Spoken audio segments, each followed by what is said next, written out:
Assalamualaikum warahmatullahi wabarakatuh.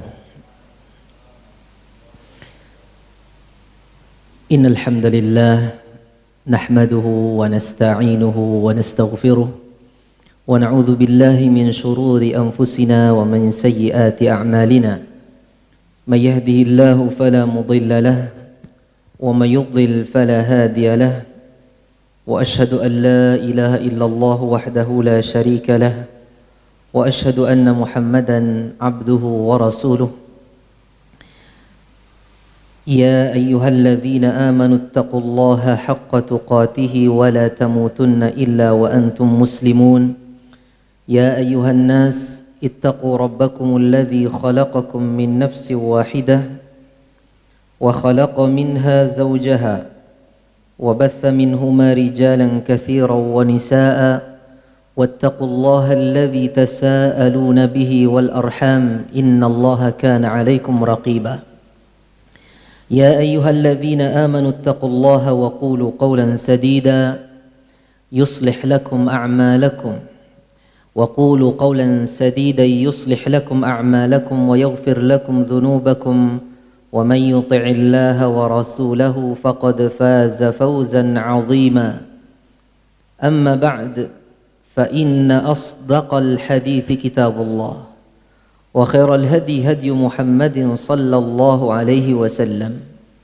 وشر الأمور محدثاتها وكل محدثة بدعة وكل بدعة ضلالة وكل ضلالة في النار.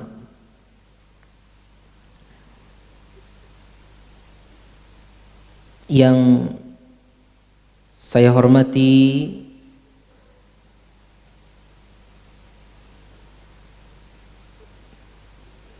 Ketua Yayasan Banjarmasin dan Ketua Takmir Masjid Imam Asy-Syafi'i Banjarmasin. Semoga Allah merahmati beliau dan menambahkan taufik dan hidayahnya kepada mereka.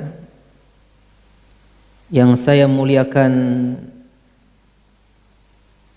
Kepala SD Imam Asy-Syafi'i dan TK,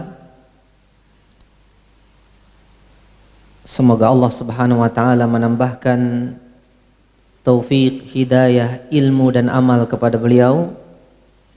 Dan yang saya cintai dan banggakan segenap Dewan Guru dan pengurus Sekolah Dasar Imam Asy-Syafi'i dan Masjid Imam Asy-Syafi'i yang berhadir pada hari ini. Semoga Allah Subhanahu wa taala memberikan kepada kita kemudahan untuk bisa melaksanakan daurah ini dari awal sampai akhir sesuai dengan yang kita harapkan, bisa mengambil faedah sebanyak-banyaknya. Dan juga para pemirsa yang menyimak langsung atau menyaksikan langsung pada hari ini, juga para santri yang berada di Banjarbaru, santriwati Madrasah Ummu Sulaim dan santri Rumah Tahfidz Ababil, semoga Allah Subhanahu wa taala memberi taufik kalian untuk bisa menghafal kitabullah Al-Qur'anul Karim dan bisa memahami, mentadaburi dan mengamalkannya dalam kehidupan kalian, dan kalian menjadi pejuang-pejuang untuk Islam, untuk agama Allah Subhanahu wa taala. Amin ya rabbal alamin.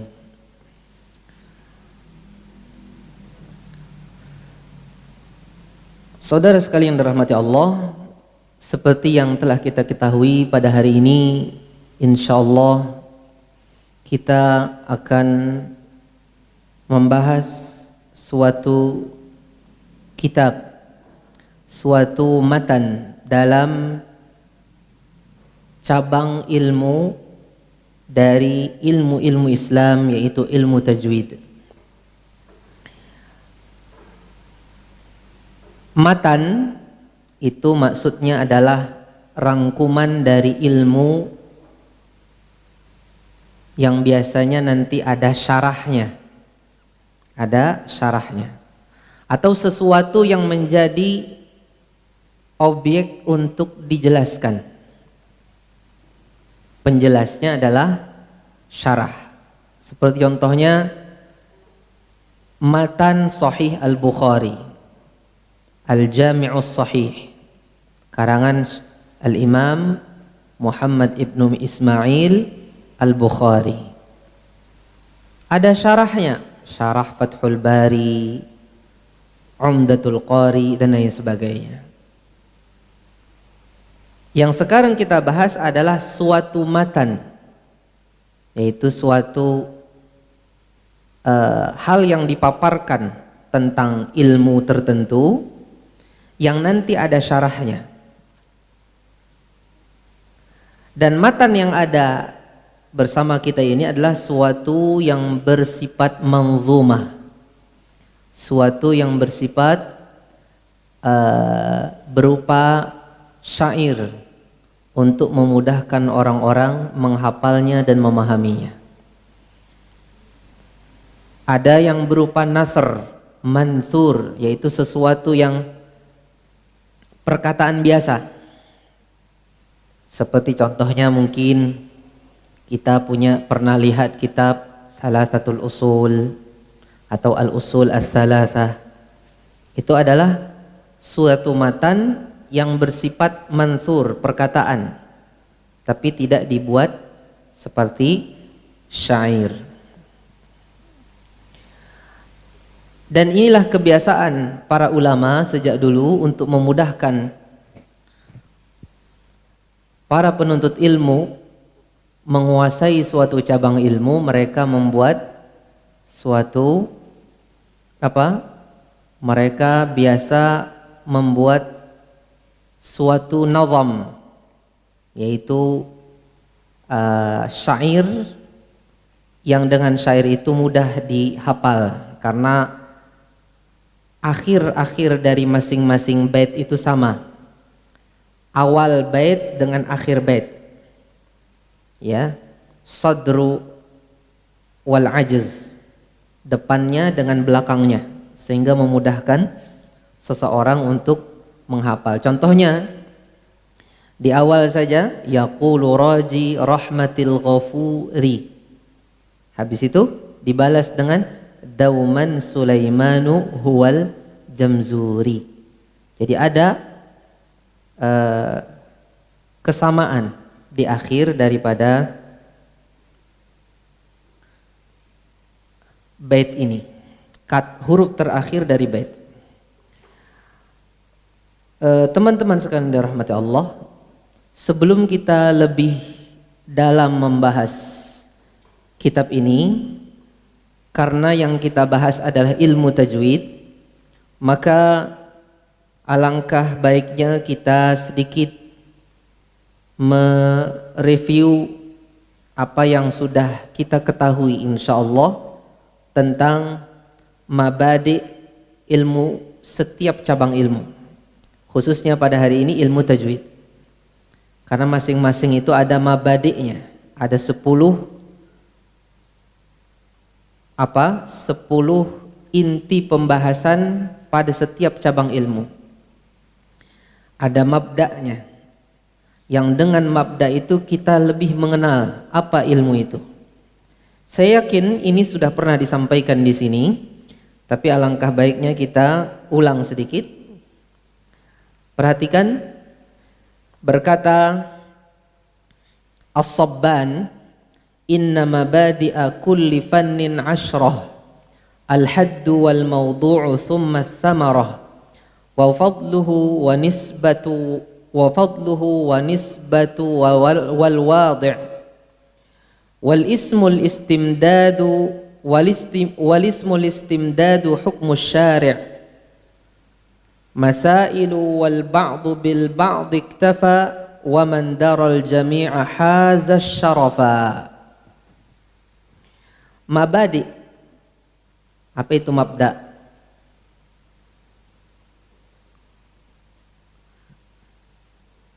Intisari dari ilmu itu, atau apa ya?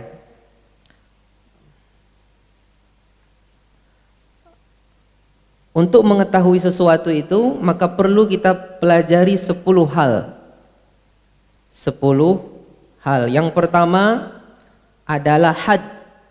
Had itu artinya definisi. Definisi dari ilmu tajwid apa? At-tajwid artinya diambil dari kata jawwada yujawwidu, yaitu membaguskan. Membaguskan, ya. Adapun tajwid secara istilah banyak sebenarnya definisi tajwid itu, cuma yang paling terkenal biasanya yang disebut oleh Al-Imam Ibnul Jazari di dalam manzumahnya, yaitu ikhraju kulli harfin min makhrajihi ma'a i'ta'ihi haqqahu wa mustahaqqahu. Ya. Mengeluarkan setiap huruf dari makhrajnya.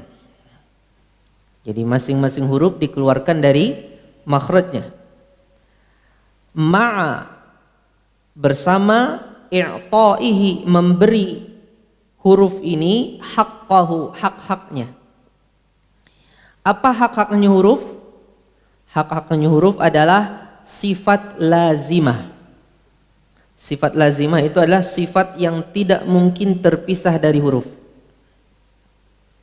Sifat yang tidak mungkin terpisah dari huruf. Contohnya apa? Contohnya umpamanya huruf huruf qaf. Huruf qaf itu huruf isti'la. Huruf isti'la. Dia mesti, kalau sampai tidak isti'la, jadilah dia kaf.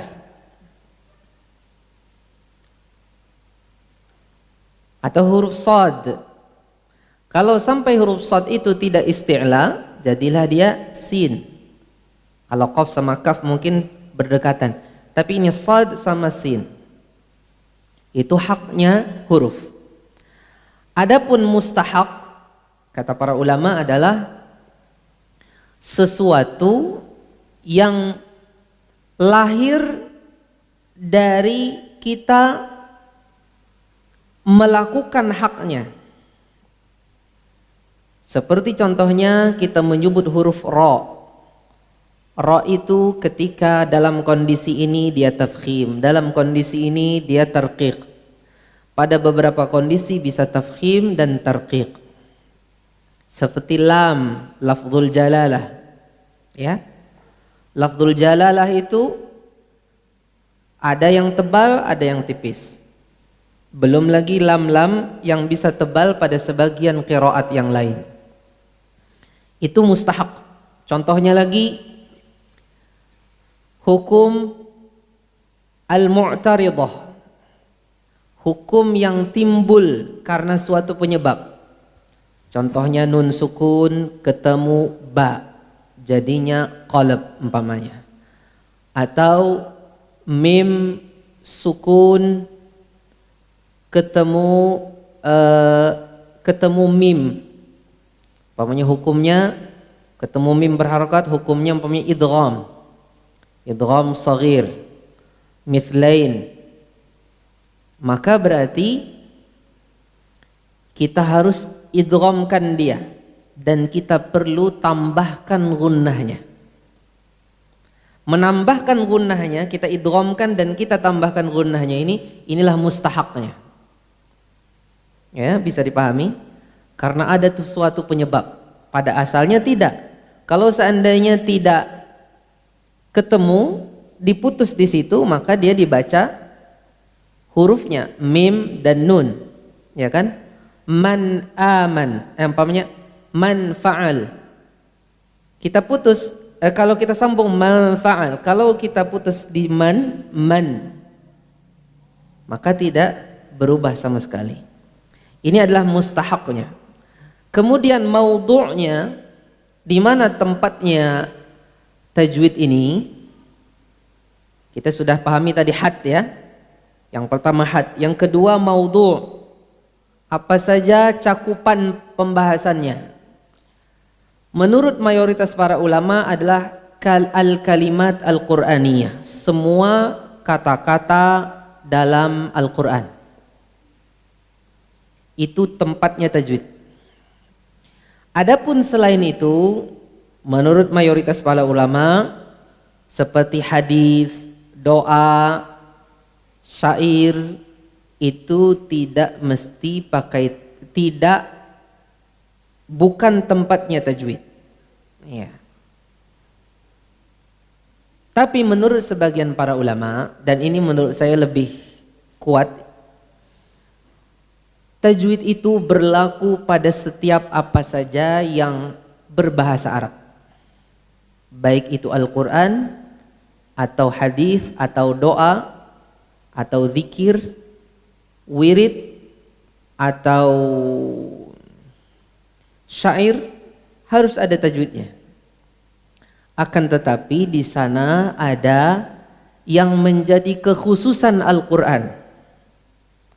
Yang menjadi kekhususan Al-Quran dari tajwid yang tidak ada pada selain Al-Quran itu 4.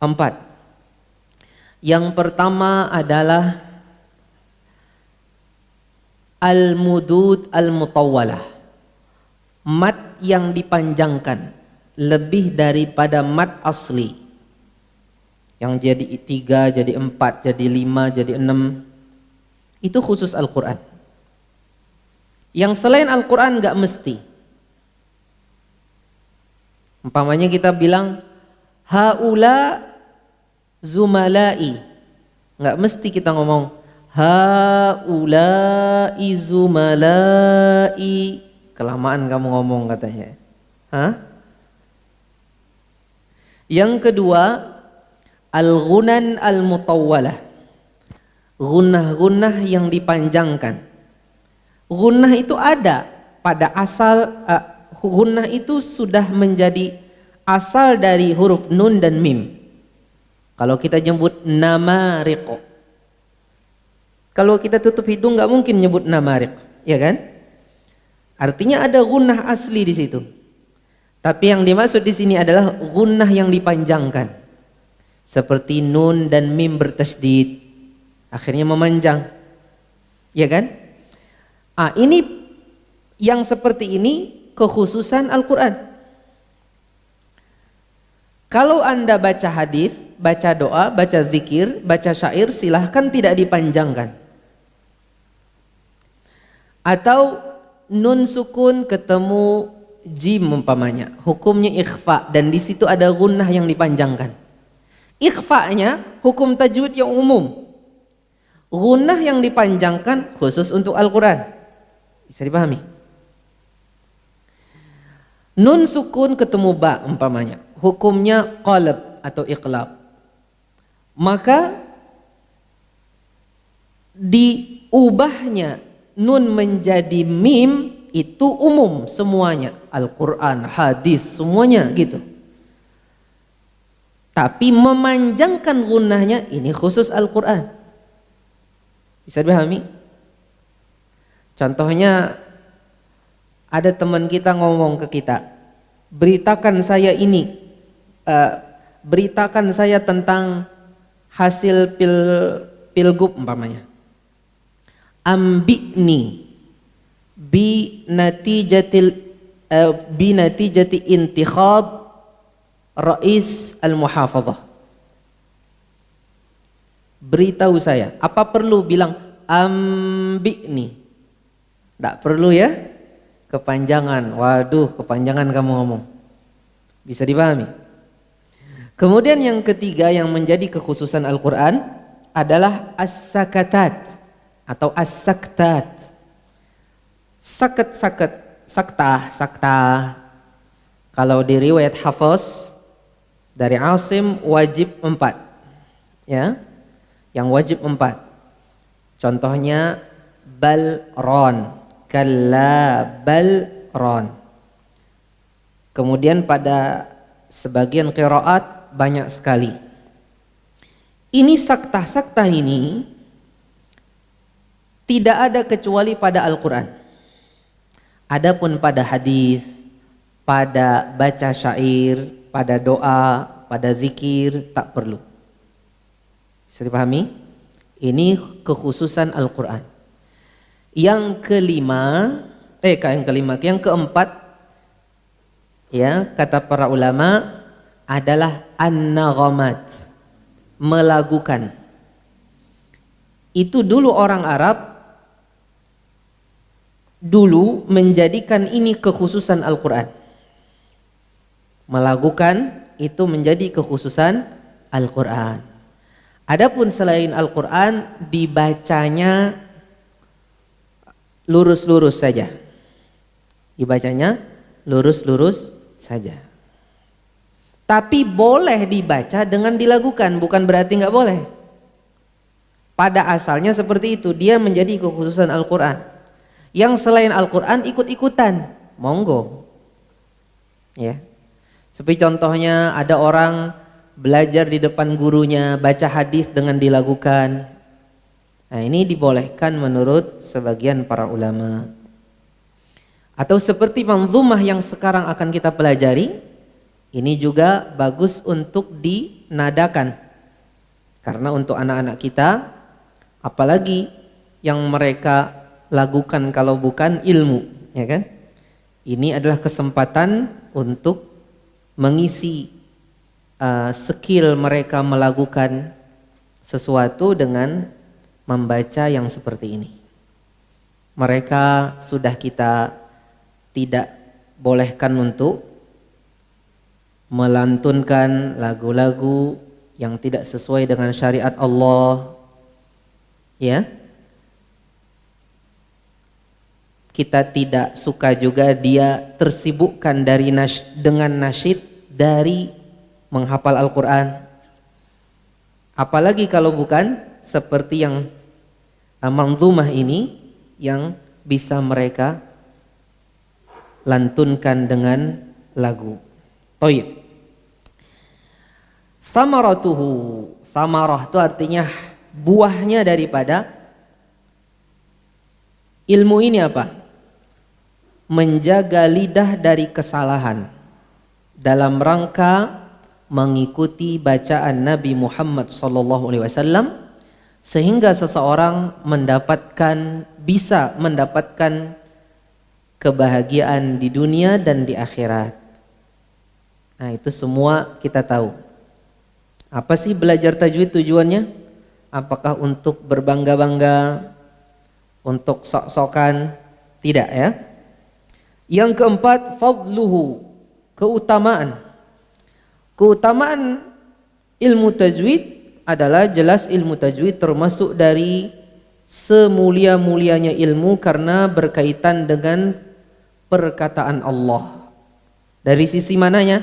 Dari sisi cara membaca perkataan Allah, Al-Quranul Karim. Sehingga ilmu tajwid adalah ilmu yang sangat mulia dari sisi keterkaitannya dengan perkataan Allah. Maha suci Allah dengan segala firman-Nya, di mana perkataan Allah yang mulia ini ada cara bacanya yang khusus. Maka ketika seseorang mentajwidkan huruf ketika baca Al-Quran, tidak pantas ada di hatinya ujub atau kesombongan atau sum'ah atau riya atau meremehkan orang lain yang belum seperti dia. Karena apa? Sekarang dia sedang membaca perkataan Allah dengan cara yang diinginkan oleh Allah, sesuai yang dia ketahui. Baik. Nisbatuhu, kepada apa dinisbatkan ilmu ini? dinisbatkan kepada ilmu-ilmu syar'i. Jadi ini salah satu cabang dari ilmu syar'i. Wadi'uhu, siapa yang meletakkan ilmu ini? Kalau kita ngomong siapa yang meletakkan ilmu ini, sudah ada sejak turunnya wahyu kepada Nabi Muhammad SAW. Ketika Jibril membawakannya, disuruh membaca, itu sudah langsung satu dengan tajwidnya. Tapi enggak disebut hukum ini itu izhar, ini ikhfa, ini idgham, tak ada. Tapi sudah ada di situ. Mungkin Nabi SAW beliau sudah bagus benar, sudah benar duluan. Pas disampaikan oleh Jibril, enggak ada yang salah lagi. Karena Nabi Muhammad SAW bahasa sehari-hari beliau adalah bahasa Arab yang Al-Quran turun dengannya. Allah mengatakan di akhir dari surah Asy-Syu'ara, wa innahu latanzilu rabbil alamin nazala bihir ruhul amin ala qalbika litakuna minal munzirin bilisanin arabiyyin mubin. Artinya di sini ada kata bilisanin arabiyyin mubin, artinya dengan apa? Dengan ucapan orang Arab yang jelas. Bilisanin arabiyyin mubin, dengan bahasa Arab dan pengucapan orang Arab yang jelas. Karena tidak ada ucapan dalam bahasa manapun yang lebih jelas daripada ucapan dalam bahasa Arab. Jadi yang meletakkan ilmu ini ya dari sananya Al-Quran turun dengan tajwid. Allah Subhanahu wa ta'ala menurunkan firman-Nya dengan tajwid ini. Adapun kaedah, nah kalau kita berbicara kaedah tajwid yang merumuskannya, kan pada asalnya dia itu tidak dirumuskan, hanya sudah terkandung di dalam bacaan, dikeluarkan untuk dikhususkan dalam karangan tertentu. Di sini ada sedikit khilaf di antara para ulama. Ada yang bilang Al-Khalil bin Ahmad Al-Farahidi, ada yang bilang Abul Aswad Ad-Du'ali, ada yang mengatakan Abu Muzahim Al-Khaqani. Sebenarnya dari beberapa yang ada juga yang mengatakan siapa? Abu Ubaid apa namanya? Abu Ubaid Ibnu Salam, ya. Abu Ubaid Ibnu Salam. Ada yang mengatakan nama-nama ini. Sebenarnya bisa digabungkan khilaf ini, kita katakan pemicu utama, termasuk pemicu utama untuk merumuskan ilmu tajwid adalah tulisannya Abul Aswad Ad-Du'ali terhadap Al-Quran, di mana Abul Aswad Ad-Du'ali memberi tanda-tanda baca, tanda baca dari harokat, supaya tidak salah orang membaca Al-Quran. Itu pemicu, tapi bukan yang menulis ilmu tajwid, tapi pemicu untuk ditulisnya ilmu tajwid. Kemudian setelah beberapa tahun datang lagi masa zaman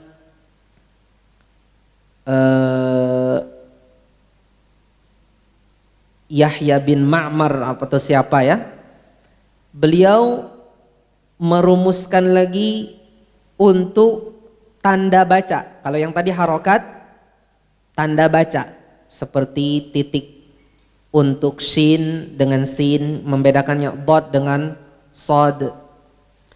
Itu pemicu juga masih. Kemudian datanglah Al-Khalil bin Ahmad Al-Farahidi di dalam konteks pembahasan ilmu nahu, ilmu bahasa Arab. Ilmu nahu itu artinya ilmu bahasa Arab dulu, bukan ilmu nahu yang seperti kita sekarang. Ilmu nahu seperti yang kita pahami sekarang itu ilmu nahu yang lebih sempit Artinya, kalau dulu kata nahu itu adalah mencakup semua pembahasan ilmu bahasa Arab. Nah, Abul Aswad Ad-Du'ali beliau menyebut di dalam kitabnya Mu'jamul Ain, huruf ini hay'ahnya begini. Hay'ah itu artinya sifatnya. Kalau beliau menyebut makhraj, hayiznya begini. Hayiz itu apa? Makhraj. Kalau hay'ah, sifat. Diteruskan oleh muridnya As-Sibawai. Kemudian Imam Abu Ubaid Al-Qasim bin Salam, beliau juga mengambil ilmu tajwid dari pembahasan qiraat. Kan ada ilmu tajwid dari pembahasan qiraat. Seperti contohnya kita membaca contohnya di dalam Al-Quran, pamannya ada ayat Bismillahi majreha wa mursaha. Di dalam riwayat Hafs dibaca majreha, pakai ma, bukan mu. Ada yang membaca mujroha, ya kan? Ada ma, pakai fathah. Majre dengan imalah. Itu apakah dari yang dibawa oleh Imam Khalil bin Ahmad Al-Farahidi? Bukan. Dia dari Abu Ubaid Al-Qasim bin Salam. Itu dari ilmu qiraat, diambil tajwidnya. Setelah itu zaman berganti, datanglah Imam Abu Muzahim Al-Khaqani. Beliau orang pertama yang menulis ilmu tajwid secara tersendiri. Digabungkan dari ilmu bahasa Arab, di situ ada ilmu aswad, ilmu suara, ilmu menyebut huruf Arab. Yang kedua dari ilmu qiraat, digabungkan. Jadilah suatu ilmu tajwid yang dikhususkan pembahasannya.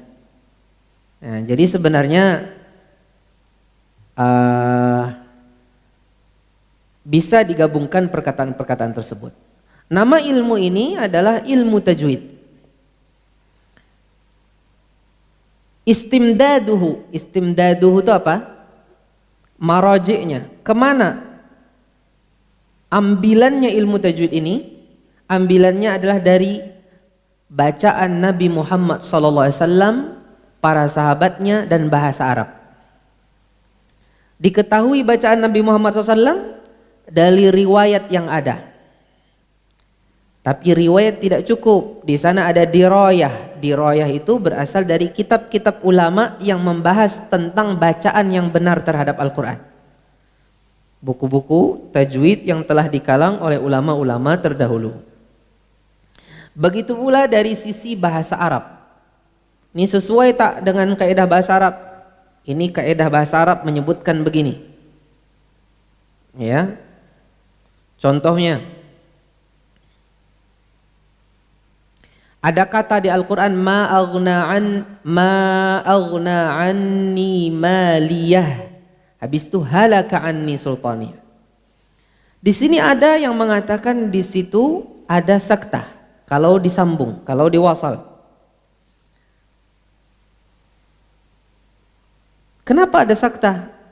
Menurut bahasa Arab, selain riwayat, memang ada nukilan itu. Nukilan itu, tapi bukan dari jalur Syatibiyah. Dari sisi bahasa Arab, maliyah, ma aghna anni maliyah. Sebenarnya kata bahasa Arab mali, hartaku. Ha itu ha'us saktah, hak untuk memutus perkataan. Mali jadi maliyah. Kalau seandainya dia disambung, untuk apa ha ini berada? Berarti kita sudah mengeluarkan bacaan Al-Quran dari kebiasaan bahasa Arab. Padahal ha itu Allah Subhanahu wa taala datangkan untuk apa kalau bukan untuk berdiam? Entah kamu waqaf, entah kamu sambung dengan saktah. Kan gitu. Kan begitu. Ini sesuai dengan bahasa Arab. Tapi ada beberapa riwayat yang disebutkan disambung, yaitu dengan diidghamkan maliyah halaka anni sultaniyah. Berarti kedua-duanya betul, yang satu lebih kuat dari sisi riwayatnya, yang satu lebih kuat dari sisi kaedah bahasa Arabnya, dan ada juga riwayat atau thariq tentang hal tersebut. Taib. Hukumnya, para ulama khilaf tentang hukum tajwid. Apa hukumnya? Intinya khilaf banyak tentang hukum tajwid. Yang jelas mayoritas para ulama mengatakan ya, tajwid itu hukumnya wajib. Tentang perinciannya berbeda-beda. Yang termasuk yang paling terkenal adalah yang mengatakan dari sisi teori hukum belajarnya tidak wajib. Dari sisi prakteknya wajib. Tapi kalau seandainya prakteknya nggak mungkin bisa kecuali dengan belajar teorinya, teorinya itu hukumnya katanya fardu kifayah. Berarti fardu kifayah tadi menjadi fardu ain bagi seseorang karena dia tidak mungkin bisa benar kecuali dengan belajar teorinya. Sebenarnya banyak perkataan para ulama. Ada lagi perincian, ternyata dari bagian atau cakupan tajwid itu enggak semua juga bisa dihukumi wajib. Ada yang hukumnya tidak sampai wajib, seseorang dicela karena salah padanya, karena meremehkannya. Ada. Jadi sebenarnya ini pembahasan yang cukup panjang, tidak perlu kita memperpanjang masalah ini. Suatu saat insya Allah akan kita bahas kalau kita membahas kitab Manzumah Al-Muqaddimah, Manzumatul Muqaddimah Al-Jazariyah Fima ala qari'il Qur'an, Fima ala qari'il Qur'ani ayya'lamah. Masailnya sekarang, apa saja pembahasan-pembahasan dalam ilmu tajwid, kaedah-kaedah tajwid, kemudian pembahasan-pembahasan yang menyeluruh, yang dengan pembahasan yang menyeluruh itu diketahui cabang-cabang dari pembahasan tersebut. Saudara-saudara yang dirahmati Allah Subhanahu wa taala, di hadapan kita sekarang adalah salah satu dari matan ilmu tajwid. Masih setengah jam ya? Setengah jam. Baik. Matan ilmu tajwid yang berada di hadapan kita ini namanya adalah Tuhfatul Atfal wal Ghilman fi ilmi tajwid. Apa namanya? Tuhfatul Atfal wal Ghilman fi ilmi tajwid. Nanti kita akan bahas secara khusus nanti apa maksudnya dari Tuhfatul Atfal wal Ghilman ini. Buku ini atau manzumah ini adalah manzumah yang dikarang untuk para pemula, untuk orang yang baru mempelajari ilmu tajwid. Sebenarnya ada lagi manzumah yang lain yang juga cukup terkenal, Hidayatus Sibyan. Hidayatus Sibyan ini banyak dipakai di beberapa sekolah-sekolah di Indonesia, sekolah-sekolah Islam. Ini juga bagus, tapi lebih terkenal Tuhfatul Atfal. Pembahasannya mirip, apa yang dibahas mirip.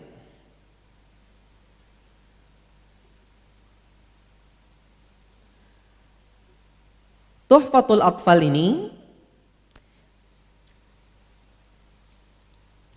umurnya belum terlalu lama ya. Dia umurnya baru sekitar 300 tahunan. Sekitar 300 tahunan. 300 tahun lebih.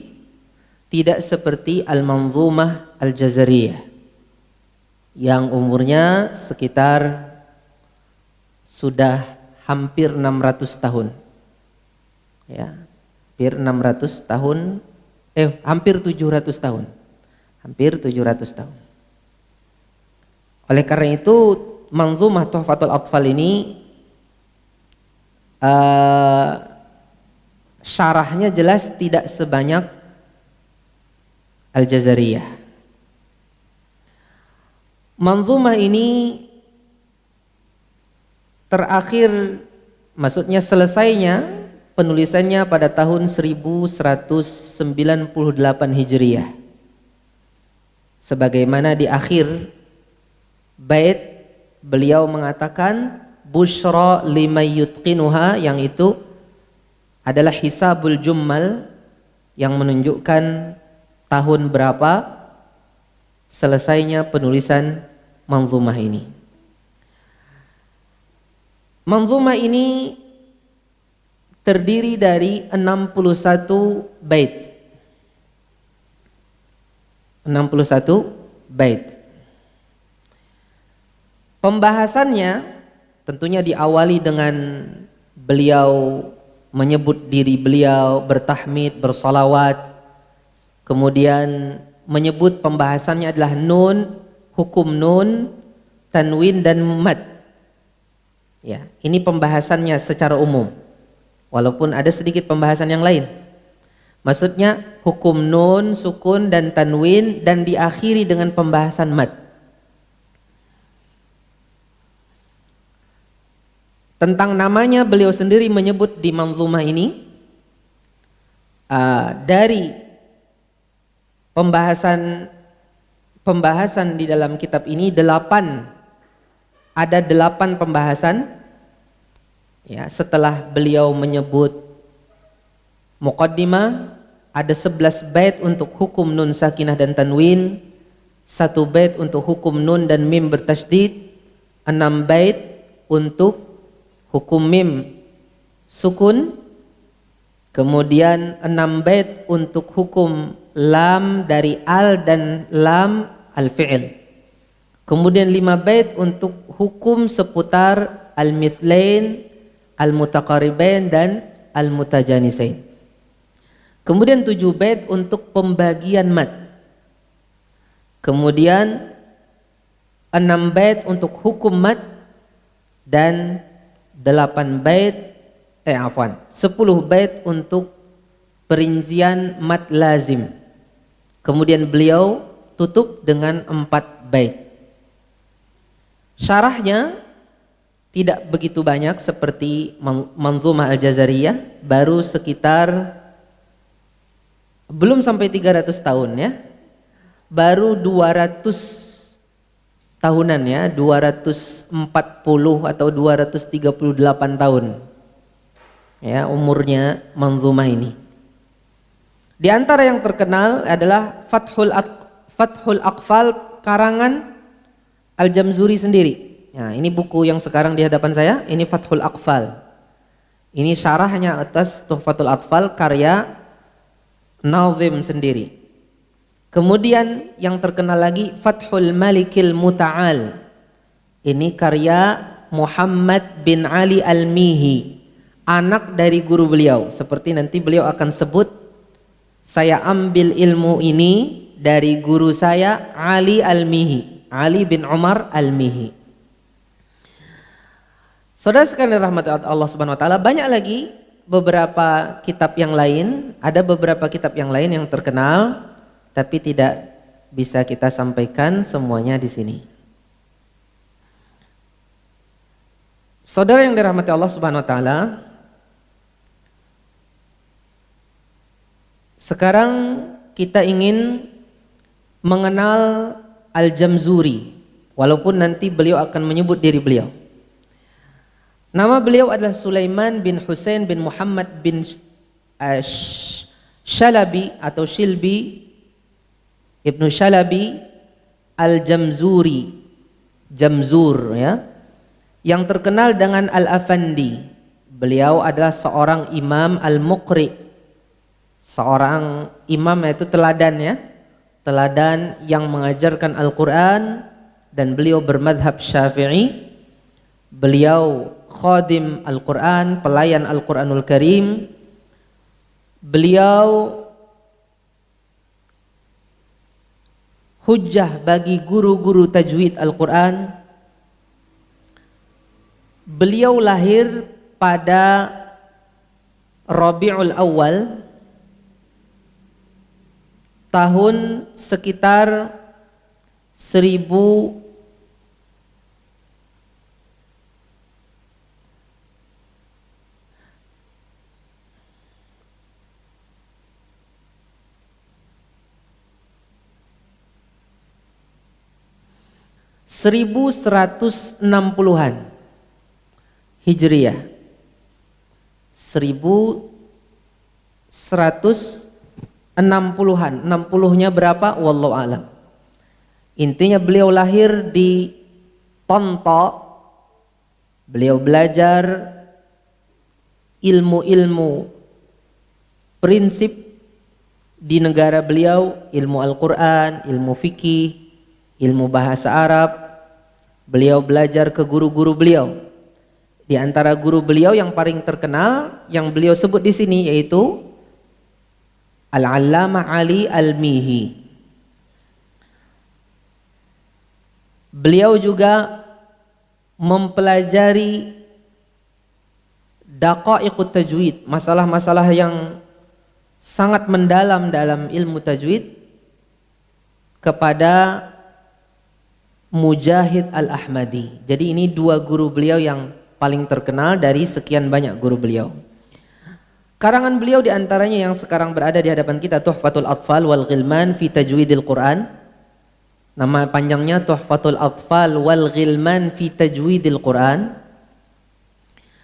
Habis itu buku syarahnya.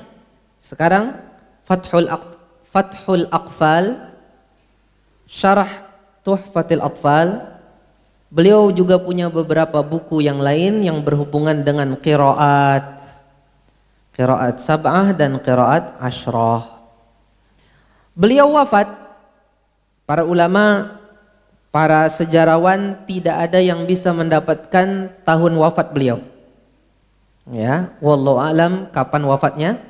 Tapi kalau kita perhatikan buku ini berakhir pada tahun 1198 Hijriah. Berarti pada tahun itu beliau masih hidup, ya kan? Ada lagi yang mengatakan beliau masih hidup pada tahun 1213 Hijriah. 1213 Hijriah. Afwan.